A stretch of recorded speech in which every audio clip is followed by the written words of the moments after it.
भागलपुर से 10 किलोमीटर दूरी पर मौजूद है तमौनी।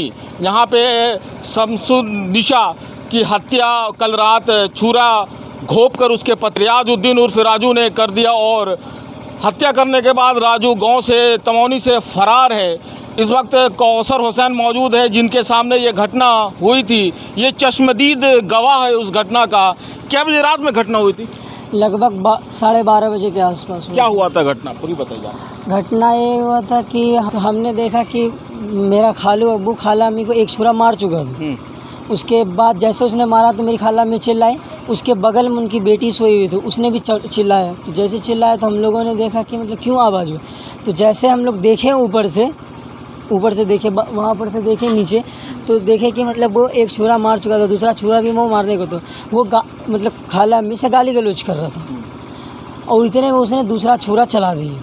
और दूसरा छुरा चलाया, हम लोग जब तक नीचे गए तो वो हम लोग को छुरा दिख रहा भागने पर रहा। फिर हमने उसका पीछा भी किया तो हम वहाँ से उसको यहाँ क्या बोलते हैं, यहाँ पर ये क्या बोलते हैं कुइयाँ है, वहाँ तक हम उसका फॉलो किया। फिर हम अपनी घटना कहाँ पे हुई है, किस जगह पर हुई? यह मेरे आंगन में ही हुई। अच्छा, ये हम वो सारे पर की बात है। ये 12 बजे रात की घटना है जी सर। 12:30 बजे के आसपास। तो कितना छुरा मारा गया? तीन कट लगा है। तो आपने वो बचाने की प्रयास किया लेकिन जी, फिर असफल हो गए। असफल रहे हम लोग। अच्छा, फिर उसके बाद हम वापस आ गए अपनी खाला अम्मी के पास। देखे तो खाला अम्मी की हालत बहुत बेकार ये हो चुकी थी। फिर हम लोग जैसे तैसे करके ऑटो वाले के पास गए, 2-3 ऑटो वाले के पास गए, लेकिन एक उधर से ऑटो वाला आया। तब तक फिर ले आधे रास्ते क्या अभी तमौनी मोड़ भी नहीं पहुंचे थे तब तक खाला अम्मी का इंतकाल हो गया। घटना के पीछे का कारण क्या लग रहा है? 6 महीना पहले उनका डिवोर्स हो चुका था। डिवोर्स हो गया तो हम अपनी बहन को बोले कि आप यहीं रहिए घर पे, उसको छोड़ दीजिए। जब छोड़ दिया तो हम लोग फिर मेरे फादर बोले कि केस कर दीजिए। हमने छोड़िए उसको, क्या केस करने से क्या फ़ायदा है। जब वो मेरी बहन अलग रहती थी, अब वो अपना अलग रहते थे। लेकिन इधर 15 दिन से पहले से हमको सूचना ये आज पता चला है कि वो कह रहे थे सब लोगों को कि हम मेरा जो है कंप्रोमाइज़ करा दीजिए। लेकिन कंप्रोमाइज़ हमको मालूम नहीं है, ये अभी पता चला कि ऐसा सब बोल रहे थे वो।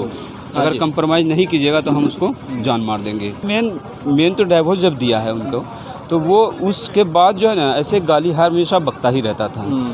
वो 35 साल से लगभग कमाया नहीं कभी। मेरी बहन कमाती थी, फिर घर चलता था उनसे। उनको 5 लड़की है, 2 लड़की की शादी हो चुकी है, 3 लड़की भी अनमैरिड है।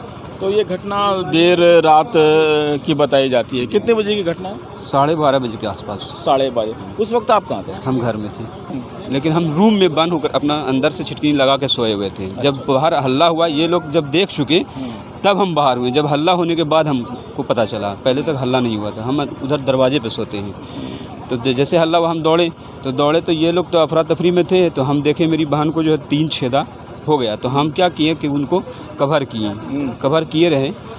जब फिर गाड़ी लोग ये लोग लेके आए तब हम छोड़े उसको, पन्नी से कवर किए ताकि वो अगर हवा लगेगा तो डेट नहीं कर जाए। तो हम कवर करके रखें, लेकिन उसको ले जाते रास्ते में उसने दम तोड़ दिया।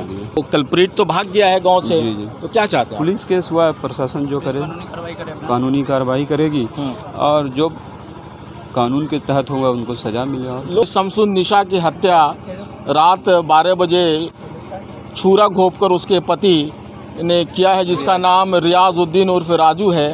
3 छुरा मारा गया था।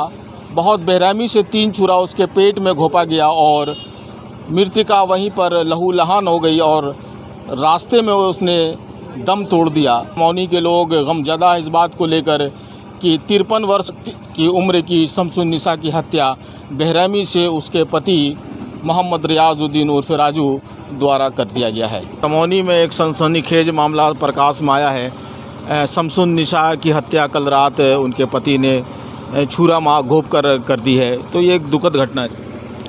वास्तव में ये दुखद घटना तो है ही, क्योंकि कोई भी किसी को कैसे मार सकता है और वो भी उसका हस्बैंड था। मारने के बाद वो क्या बोलते तमौनी छोड़ दिया है। बाकी तो प्रशासन समझेगी कि क्या करना है उसका, नहीं करना। जी। तो आपके हिसाब से जस्टिस होना चाहिए? बिल्कुल होना चाहिए, बिल्कुल होना चाहिए।